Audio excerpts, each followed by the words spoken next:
Hey, we're here with our good friend J. Warner Wallace. And Jim, welcome to the show. I'm glad to be with you. This is awesome.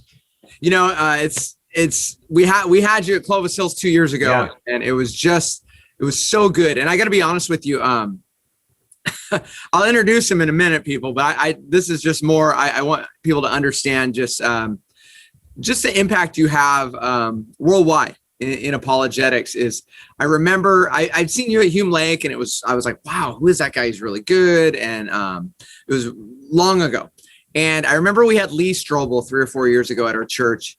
And then the next week we had Mark Middleburg. And I remember I was having lunch with Lee Strobel, who, has written one of the biggest apologetics books in history. I mean, it's all C.S. Lewis and then Lee, probably, as far as right? Yeah. And he goes, "Oh, you got to get this guy J. Warner Wallace at your church." And I was like, "Oh yeah, I've heard of him before." He goes, "I'm going to be honest with you. He's better than all of us. He's way better than all of us." So it's the highest compliment when Lee Strobel says that. And then Mark Middleburg said the same thing. So just good. Well, and a lot of that is just, these are really good. You know what I've discovered in doing this is that, and you probably see this too, is that I'm amazed at just how genuine and how giving this community is, of people who are making a case. You kind of think of people who make a case as being more analytical, right? Like, no, they like the facts, and they're not necessarily going to be these, warm and fuzzies. But what I discovered with both those guys is that they were just so genuinely helpful.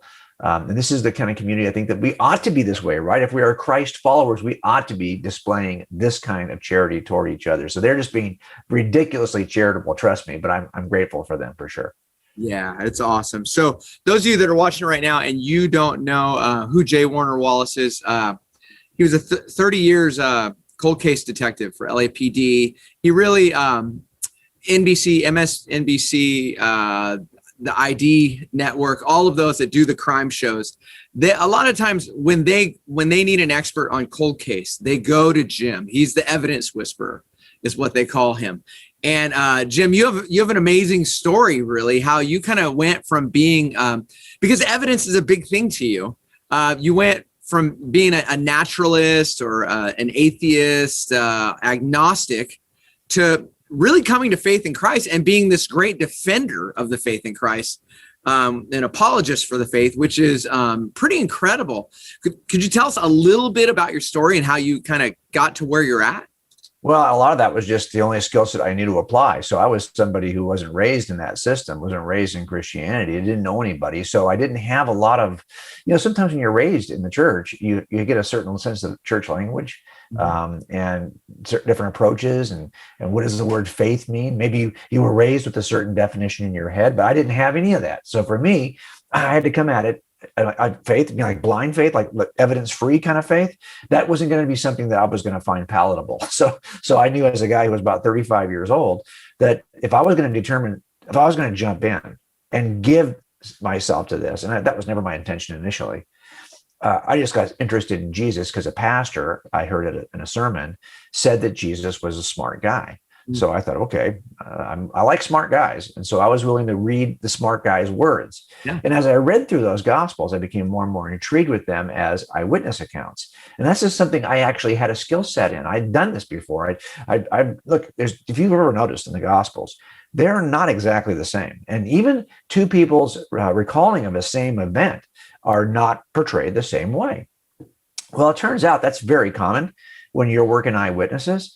And so for me, it piqued my interest, because I thought, look, when people try to lie their way through these kinds of things, they're not nearly as messy as they are in real life. Real life eyewitness testimony is messy, to the point where I know that defense attorneys are going to love in front of the jury showing the differences between the eyewitness accounts and trying to nitpick these and all of that.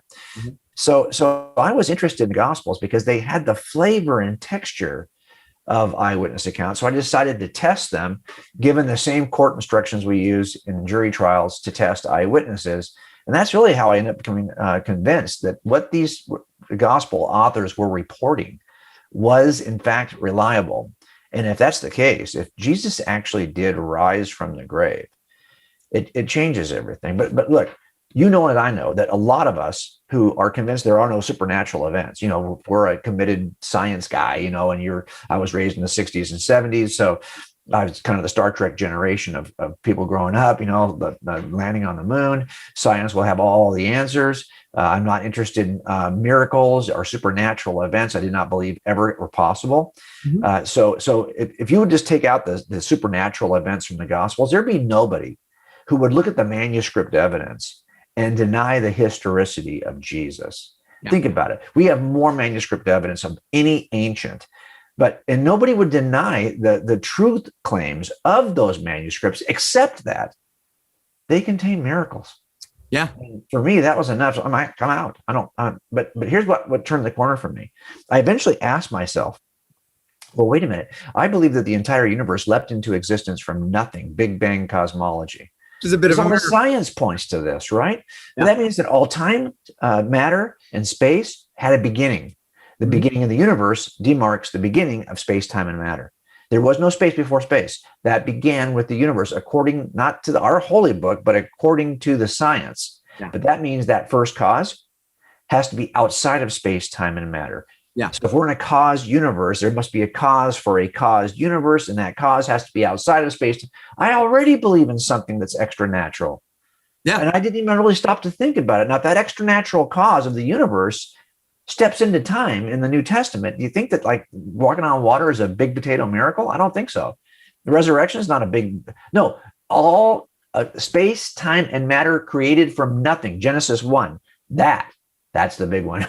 And after that, this stuff is actually small potatoes. Well, then, and once you come to grips with who Jesus is, I think it was Jürgen Moltmann that talks about that really death is not part of the natural order. That actually resurrection is a restoration of the natural order. It's why human beings, we get sad when people die. And we have people die uselessly or needlessly, like at a shooting or whatever. Right. We freak out because we know in our hearts and our bones, it's not supposed to be that way. So Jesus's miracles are really just a glimpse of what the true natural order is when it's not broken. And think about this. We have good reason, even as a guy who was not a believer. If I really think about it, do I really believe that I'm entirely and purely and only a physical creature? If that's the case, how do I explain this everyday experience I have called mind? Is it just an artifact of the physical brain? Now, the problem with that for me is it seems to me that if that's the case, then you're just a physical brain. Then you're at the mercy of all the physical processes in your brain. In other words, you're not a mind outside of your brain that can actually interact. No. You're just having what you think are your thoughts are an illusion. And I'm not willing to accept that. Look, I'm not willing to accept that my everyday experience of mind is absolutely an illusion. It seems to me that if there's something more than the physical brain, the immaterial mind, that we might also then deduce that there's something more than the physical body, the soul. And this is why, physical death, those things, they ought not limit us if in fact we are soulish creatures with minds, because those soulish nature of us that's not going to be impacted by a physical death. So I think there's actually good reason for us to anticipate that there's something beyond this physical material world. And then the question becomes, does Christianity accurately describe it? Yeah. That is a mind-blowing thought if you keep diving into that. One of the things that I've really loved about your work is you do use like an evidence-based kind of approach to things, and how you really go from being someone that didn't believe in the supernatural, right? How the supernatural is something that like you kind of see as it works. So when you're talking to someone that's skeptical about the faith, and maybe they kind of have that view, for a layperson, you wouldn't use the word naturalist, but a naturalist, basically it means someone that like, listen, I just believe what I see. And I believe what is real. I've never seen anyone rise from the dead. I've never seen anyone get healed from a sickness miraculously. Right. I've never seen lame people walk. I've never seen any of that. So if I've never seen that, it must not, be a reality. And I don't know anyone that's seen it. What do you say to the person that just kind of has that naturalist worldview about really the miracles of Jesus, the miracles of the Bible, that what we find in the scripture? Well, I think, first of all, as a naturalist, I was somebody who believed that everything could eventually be drawn back to and could be accounted for with space, time, matter, physics, and chemistry. That's the natural world, space, time, and matter. It's all physical, material things in the universe that are impacted by either chemistry or by physics. And that's how you would explain everything. So if I saw something that appeared to me to be like a supernatural event, I would say, no, it's not really supernatural. In the end, we're going to be able to explain it with space, time, matter, physics, and chemistry. And that was my position as a naturalist. And but the problem is there's too many important aspects of reality that challenge that presuppositional belief. Here's what I mean. It turns out that life in the universe is not predicated by matter or by physics or by chemistry. It turns out it's grounded in information, because all of our genetic makeup, our DNA, is the roadmap for how we assemble even proteins from amino acids to start life in any way. It's dependent not on physics, it's dependent on the information in our DNA. Now, think about that for a second. Yeah. If I got to a death scene, and I'm not quite sure what kind of a death this is, but I see there's some blood spatter on the wall, I could say, well, maybe they just fell and hit their head, because physics and chemistry can explain the spatter on the wall. But if I get to the same death scene, and instead of there being blood spatter on the wall like that, there's actually a message written in the victim's blood that says he deserved it, everything shifts, right? Because I know that physics and chemistry cannot create the code we call language that's written on the wall. That requires a mind. Minds are required for informations and codes. You need a coder and a decoder. And this is why we know that minds are there's not a single example in the history of the entire universe or of science in which information has come from anything other than intelligence. So when we see in this natural realm, right, that there's a genetic code in all living structures, we got to ask ourselves, who's the writer of this code? You wouldn't just say, oh, it's just physics and chemistry, any more than you would say that at the death scene. No, you're going to start looking for a suspect once you see a code on the wall. And the same thing is true here. We have good reason to believe that there is a mind that transcends the entire universe that is responsible for the code in our genetic material, in our DNA. So I think that's part of what I would first say is, are we so sure? I mean, are you so sure? Forget about Christianity for a second. Even forget about God as we classically say it. Mm-hmm. Are you so sure that you can explain the universe with nothing more than space, time, matter, physics, and chemistry? I'm not so sure. Yeah. I actually think there's lots of things you cannot explain. Mind is one of those, by the way. Yeah. You cannot explain that with space, time, matter, physics, and chemistry. You can explain brain, but mind is a different thing. That's why they call this the problem of mind. So I think first thing I would do is I just want to make sure that do we have good reason to believe that naturalism has all that kind of explanatory power? I don't know. I don't think it does. That's the interesting thing, Jim. And I remember talking with you about this is the world we live in, our current educational system tends to, our kids go off to a state college and they're asked all the hard questions about religion and God, the problematic ones like the problem of evil, right. And that. But they never address the problem of the naturalist worldview, the agnostic, the atheist, the secularist worldview. When it comes to the problem of mind, right? When it comes to the problem of design, that, if I had 1 million letters and I put them in a box and I shook it and I threw them on the ground, it might make some simple words. It would never make a novel. Right. And that's really what the human genome is, yes. This complex code, right? They never talk about the problem of pleasure. Yeah. That G.K. Chesterton talked about. So right. We have, and I know along the way, you've always had a heart for young people. Yeah. And you wrote Cold Case for Kids. Yeah. We've actually used it in the church. Oh, that's so awesome. Yeah, it's great. Maybe talk a little bit about that, and just because I know you had a youth ministry background, you had all that, and maybe share your heart on that. Well, I think you're absolutely right. Young people are the most vulnerable right now. And if you look at the statistics, this has always been the case, that as we get older, that those of us who actually leave our old worldview, whatever it was, and become Christians, that number drops, right? most of us become Christians at younger ages, not at older ages. And so that's why I think it's important for us to reach young people. It's not because they're gullible. It's because they haven't become so full of themselves that they won't even pay attention, right? I mean, this is why when Jesus gathers kids, it's not like he's saying, hey, these kids are too stupid to know a lie. No, it's that these kids have not built up all the prideful walls that won't allow them to listen. Yeah. So this is really important, I think, for us to reach young people. And like you just said was so important. Look, if I was to say that I can't answer the problem of evil and I can't answer this about God or the relationship between God's sovereignty and man's free will, all the ways that people challenge us, right? And if we say, but I get to heaven, I'm going to act. Well, who would accept that as an explanation? Like, you don't have a good answer, but someday you hope God's going to answer it.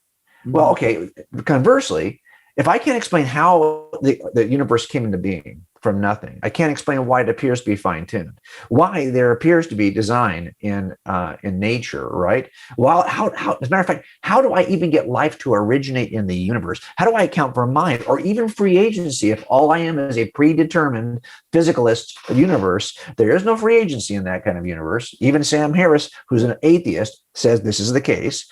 How do I explain transcendent, objective moral truths?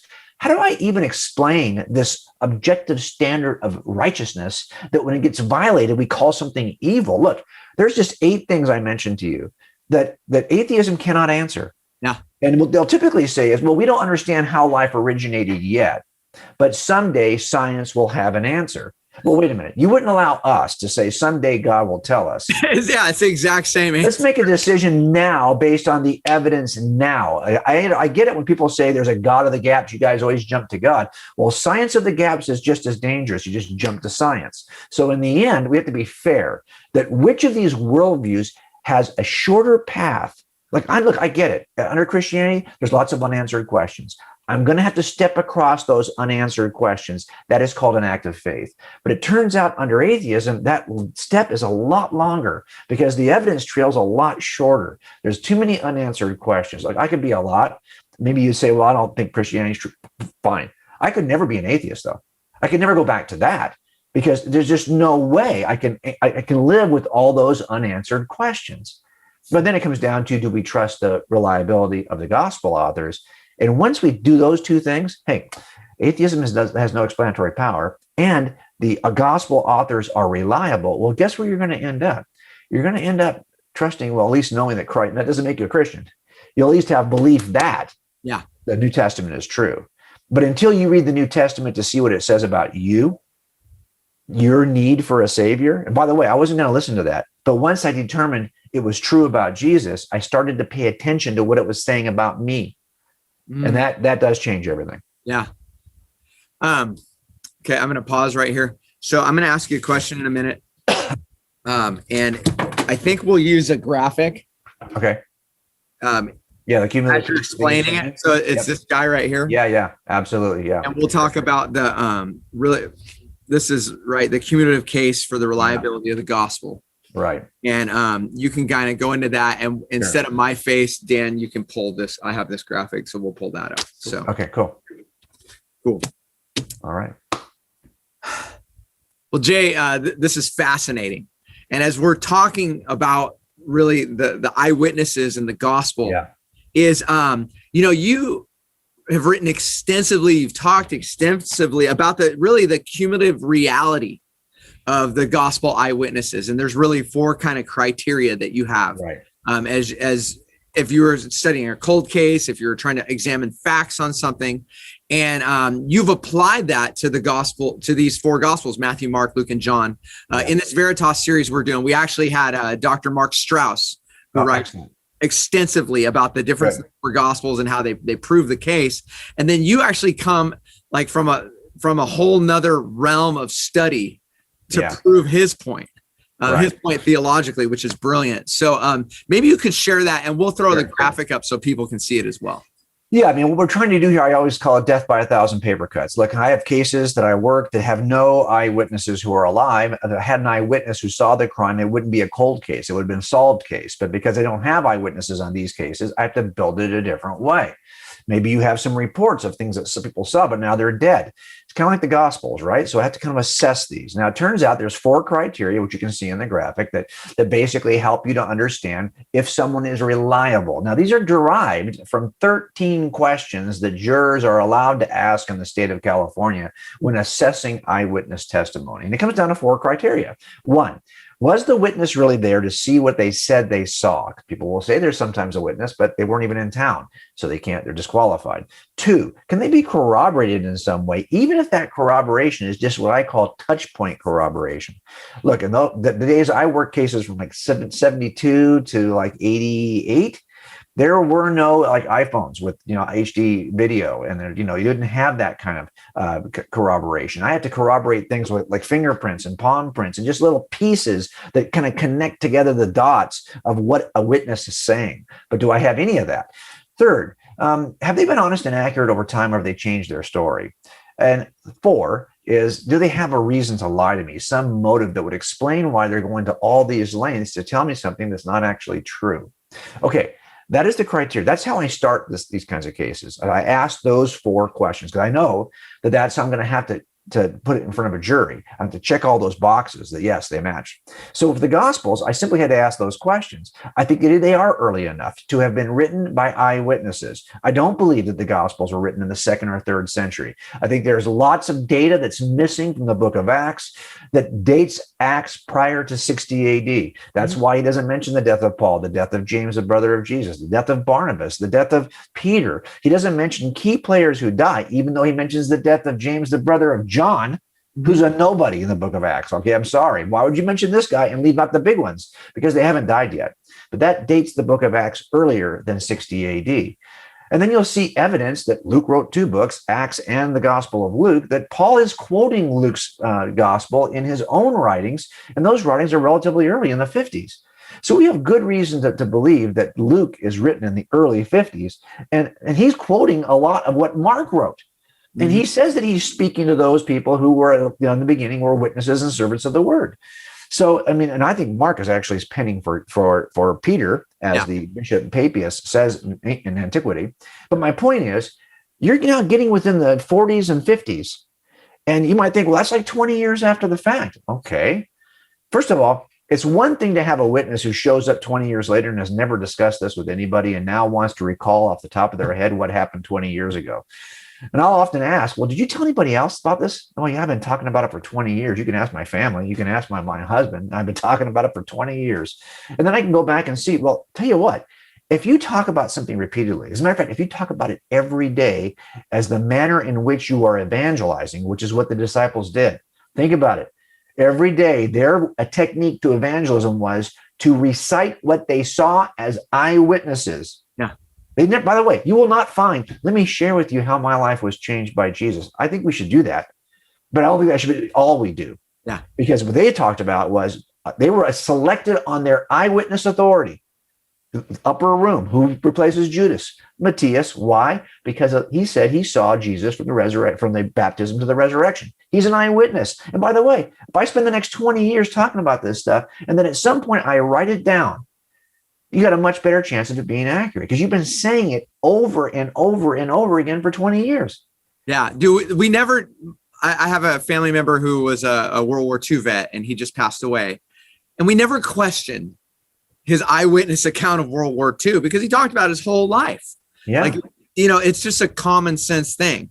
So right. This is really a brilliant thread of thought that you're going. But but also think about it. Not every memory is created equal. And we say this in front of juries just like that all the time because they're going to get challenged. This witness it's 22 years later. Tell me how this witness can be reliable. And I always say, well, not every memory is created equal. I can't remember every Valentine's Day, but I can remember the Valentine's Day I had with my wife in 1988 because I got married on that day. And I can tell you everything that happened that day. Not every Valentine's Day is the same. I'll tell you what, if you saw Jesus walking on water, that's a day you're going to remember. Yep. And you're going to talk about it because these are the spectacular kind of events that would be in your memory and you would recall them because not every memory is created equal. Sure. And every person, every apostle that was there would have seen it a little different and told it a little different. Yes. And they do tell it a little different. If you witness a crime scene. Well, I'll give you an example of this. I mean, you'll see this in the Gospel of Mark, compare it with the Gospel of Matthew. Now, remember, Mark,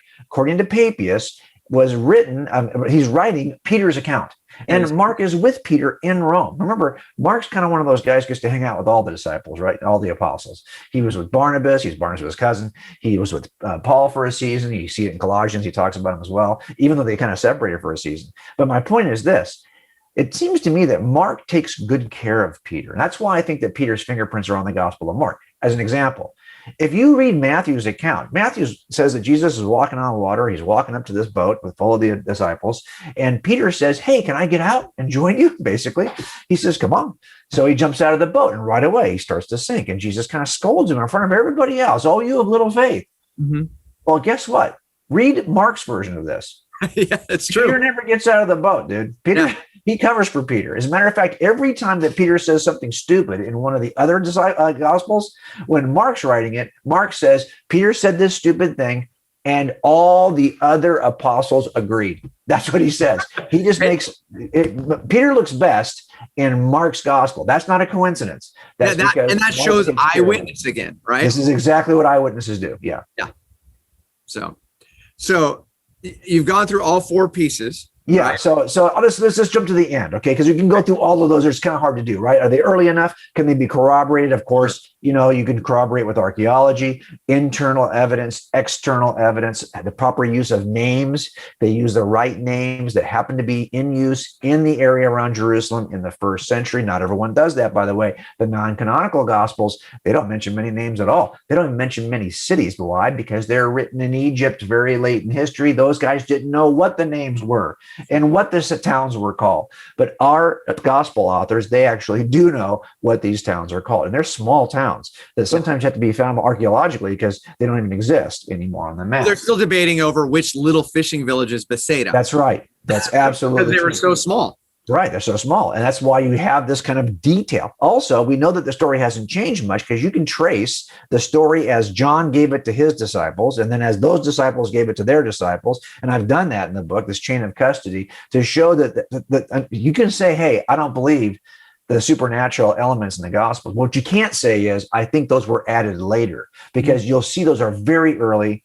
They are recited by the students of John, by the students of Paul. I mean, these things are recited immediately. The high Christology, the idea that Jesus is God, that is very early in history. It's in Paul's letters. Paul's one of the earliest writers in the New Testament, and Jesus is God in Paul's letters. This is not a late invention of the church. For our listeners, when he says this, you have to understand. When you take a religion class or philosophy class in a secular university, the first thing they teach you is that Jesus was just a Jewish rabbi, never claimed to be God. That didn't happen until the 2nd or 3rd or 4th century. They kind of deified him, but it is inherent. I mean, there's overwhelming evidence that the first Christians believed he was God. It's almost like a hodgepodge of religion 101, philosophy 101, and the Da Vinci Code. You're right. It is. Attached, right? Yeah, you're right. It is. I needed to find out what was the first statement about Jesus and how does it travel over time from teacher to student, and you can do this historically because pretty well, because we know who was the teacher and student in each generation. And then you can see, what are they writing about? What are they saying they were taught? And these ancient documents exist. So now you can compare the story of Jesus to see if it's evolving. It doesn't evolve.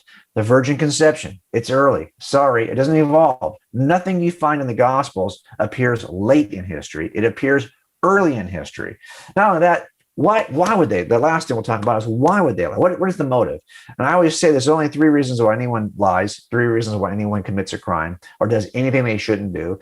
And usually you're leveraging 1 or 2 of these things to get the other. And that is money, financial greed, sexual lust, and the pursuit of power. And power is a big category that jumps in a lot of other things. When somebody walks in a store, like we've seen sadly this year, and somebody comes in and shoots somebody of a different race or shoots somebody of a different group. Well, why is they doing that? Well, because they think that I am somehow better than the people I'm about to shoot. That's a pride issue. That's a respect.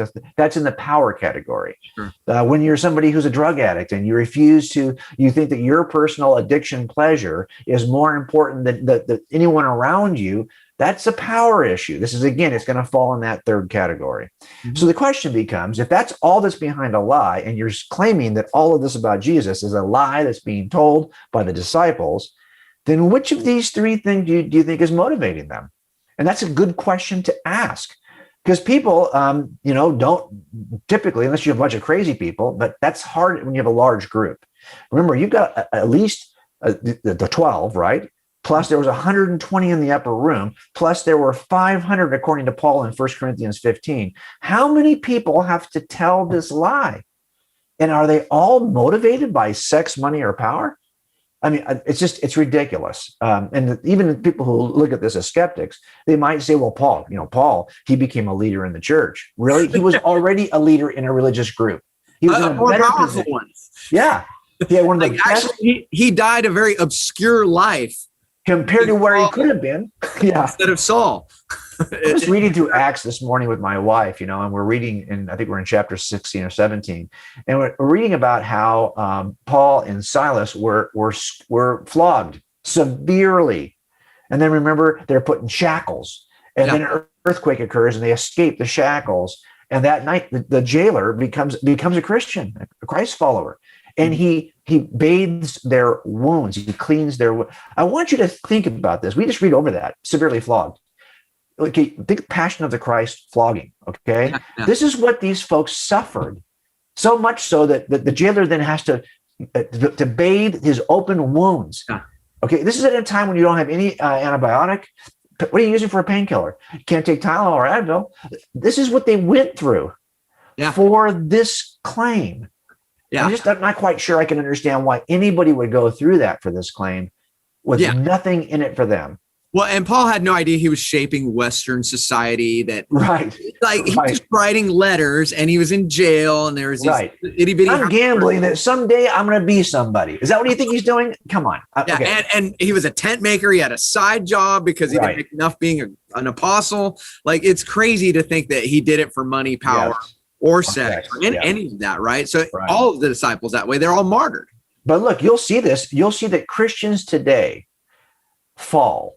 Public Christians fall publicly in big ways. We've seen that in the last 12 months, right? Okay, so we see this kind of thing happen. When you trace it back, it's going to be one of those three things. Yeah. And if it's a sexual fall, you'll typically see that they will leverage the other two to get the third thing.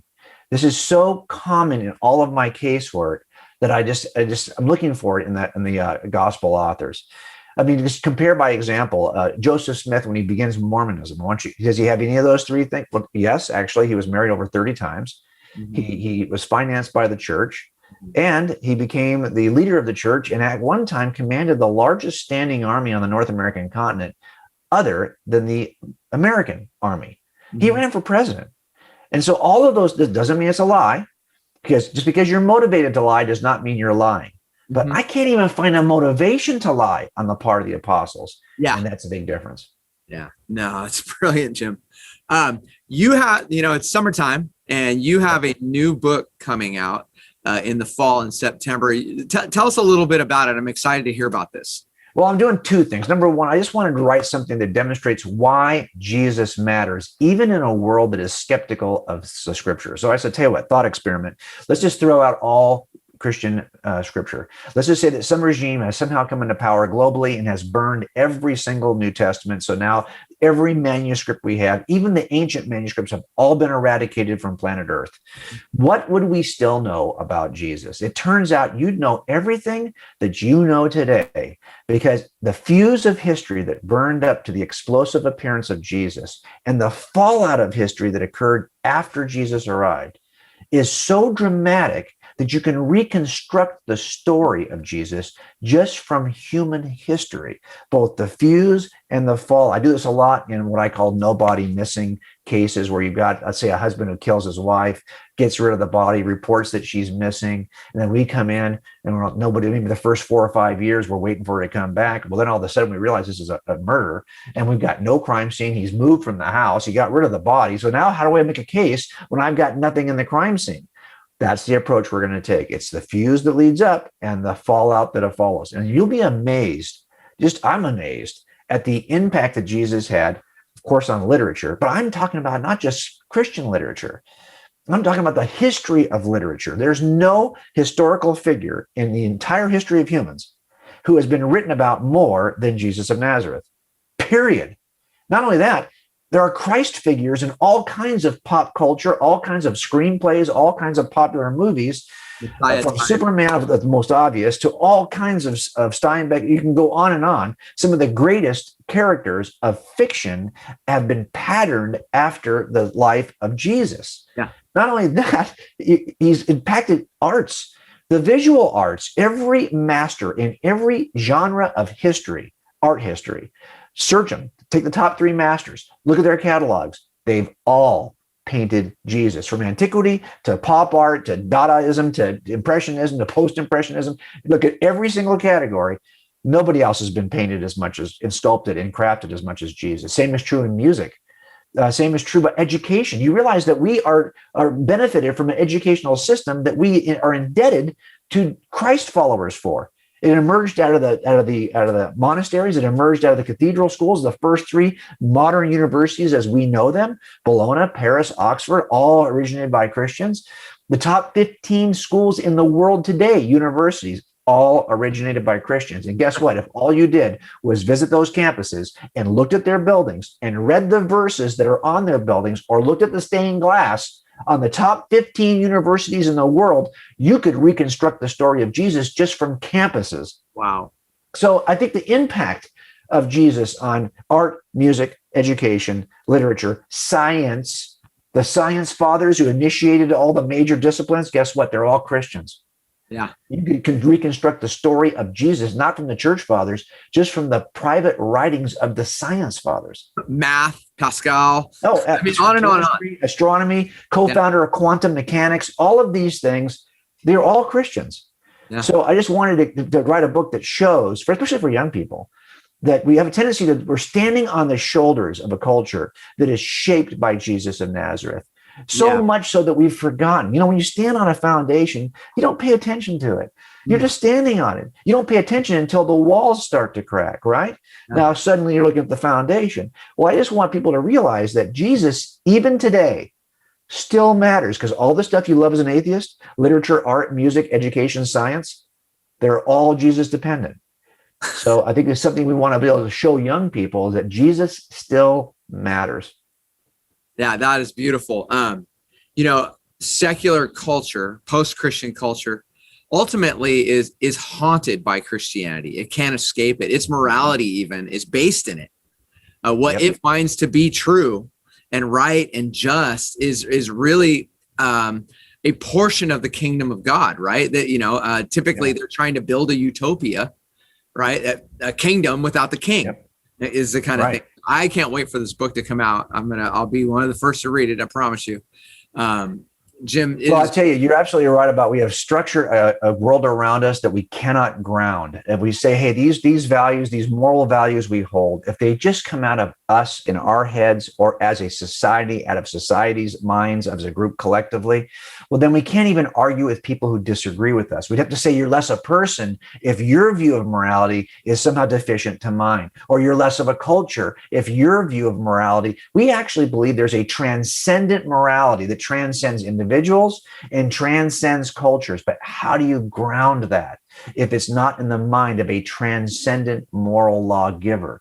And so in the end, I think, is it possible to be moral as an atheist? Of course, but it's difficult. It's impossible to ground that morality, to argue as for why that you ought to be a certain way if it's not grounded in a transcendent mind. Yeah, I believe it was C.S. Lewis that talked about, like, how can you call a crooked stick crooked if you have no idea of what a straight stick is? Yeah, that's all right. Have an idea of what straight is, right? Yeah. So this is going to lead me to, this is the last section I want to talk to you about. And it's more self-indulging. I'm just nerding out a little bit now. Yeah, no problem. Okay. Is One, I wanted to ask you about really like, who's one of your favorite all-time apologists? Like who are some guys that when you first kind of became a believer, you kind of leaned into and went, oh, these are my people? Right. Well, I have not been a believer that long. I mean, it's been a while now, but I mean, a lot of the more modern, you would say, quote unquote, modern apologists, or the people who are on my radar. So, for example, I kind of did my investigation and didn't know there was a field of theology called apologetics. I didn't know anything about it. So I didn't know I could buy a book where all the work was already done. I mean, maybe that's better. So I went back to ancient sources. I was looking at, like, for example, the disciples of John and what do the earliest church fathers say and what does history show? So I was really kind of looking at that stuff, right? And trying to make sense of it. And then about maybe 2 or 3 years after becoming a Christian, I bumped into the work of, C.S. Lewis was mentioned to me by a friend. So I started, Lewis is the first apologist I read, just mere Christianity. And then Francis Schaeffer was probably the second. And then I got a hold of Lee's stuff, Lee Strobel.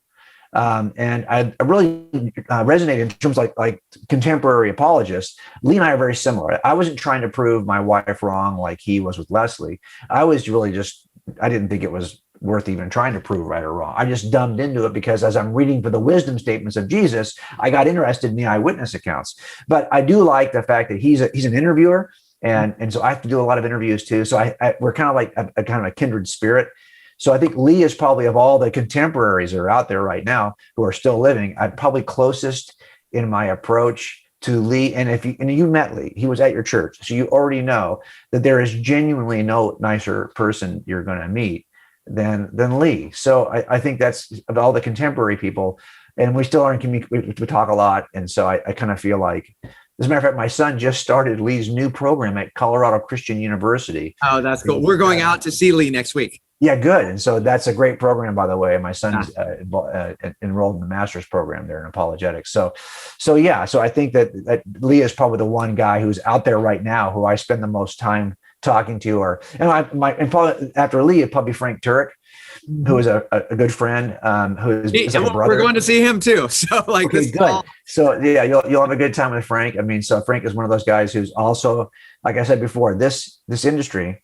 I hate to call it an industry. This community of, because a lot of us, like me, I'm not trying to make income. I have a pension. Yeah. This is just like the overflow, spillover of like, what do I do every day? I get up every day. I'm thinking about this stuff. Today, like I said, we're in Acts 6. I got I write like 4 blog articles off just what I read today in Acts. Yeah. I just am excited to talk about it. So it just kind of spills out into other categories. And that's kind of the people I hang out with, are people who are not, they don't see this as a job. Like they would do this for free, or they spend a lot of their lives doing it for free before they ever wrote a book. And that's kind of the people I try to hang out with the most. That's really cool. Okay. So then here's another, I'm just nerding out because I'm a fan of you. So, what book are you reading right now? What have you been digging into? Yeah. So I just finished I'm just writing a book. So I just finished, researching all the stuff for this person of interest book, and they're all sitting right back here on my bookshelves back here.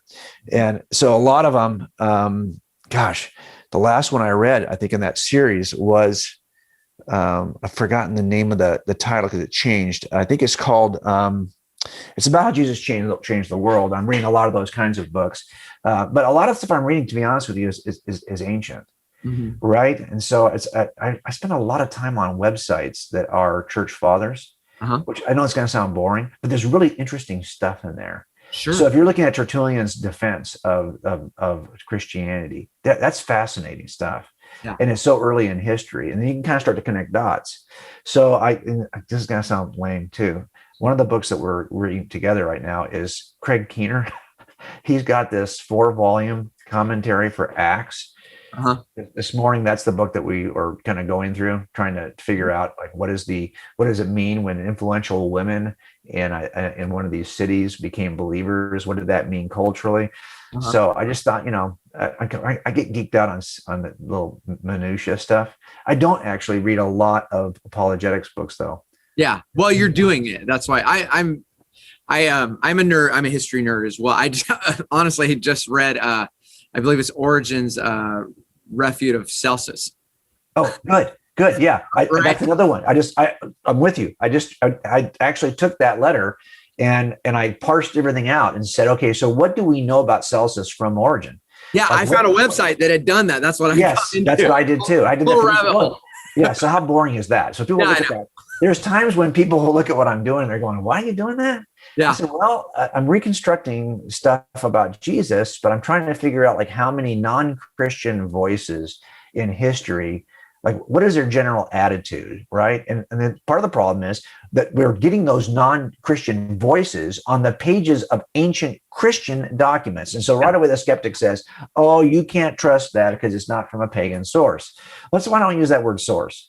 It's a pagan voice on a Christian source. But I don't know why you'd have to throw every piece of information under the bus just because it comes from a Christian. There's stuff in there that's not flattering. There's stuff in there that if I was going to lie about Celsus, I'd make him sound more like he agrees with me, right? But when they don't do that, I think, okay, well, this is probably what Celsus said. As a matter of fact, if you look on Wikipedia, they will not mention that the source for their information about Celsus is a Christian. So apparently they thought it was authoritative, even though a Christian wrote it. Yeah. So I don't know. It drives you nuts. Yeah.